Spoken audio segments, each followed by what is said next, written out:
एक लड़का जो कॉलेज थिएटर में एक्टिंग करता था।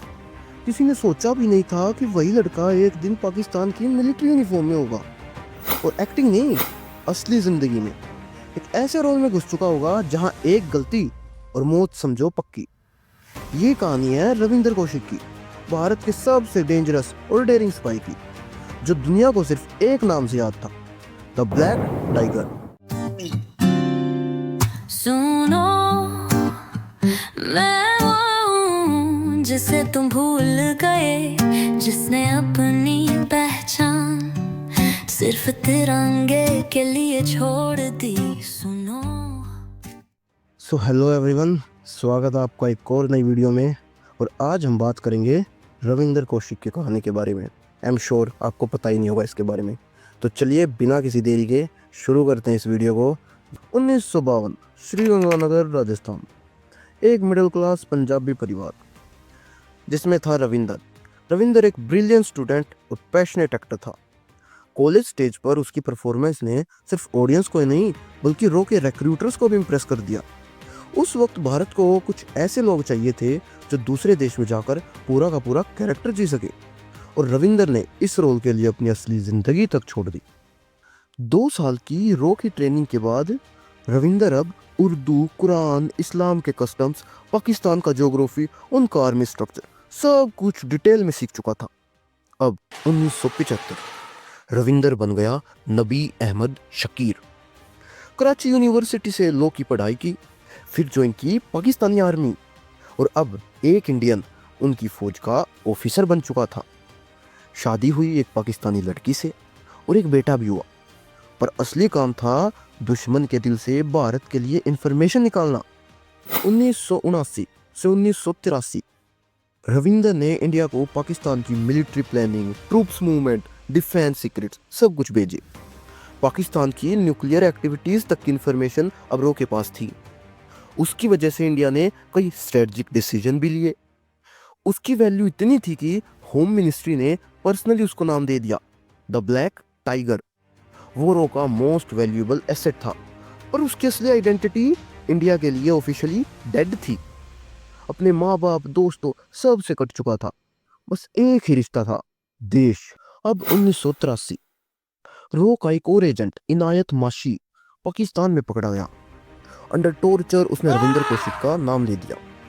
अब आईएसआई ने रविंदर को अरेस्ट कर लिया। उन पर तरह तरह के टॉर्चर भी किए गए, लेकिन ना उन्होंने किसी और एजेंट का नाम दिया और ना अपने नेटवर्क रिवील किए। उनका सीधा जवाब होता था, मैं सिर्फ नबी अहमद शकीर हूँ। वो एक रॉक शोल्डर्ड सोल्जर था, मेंटली अनब्रेकेबल। 16 साल अकेली सेल में, टॉर्चर, इलनेस, डिप्रेशन सब सहा। माँ को लिखी एक चिट्ठी में लिखा, मुझे लगता था देश मुझे याद रखेगा, पर यहाँ सिर्फ अंधेरा है। अब 2001 कोट लाखपत जेल लाहौर में उनका देहांत हो गया।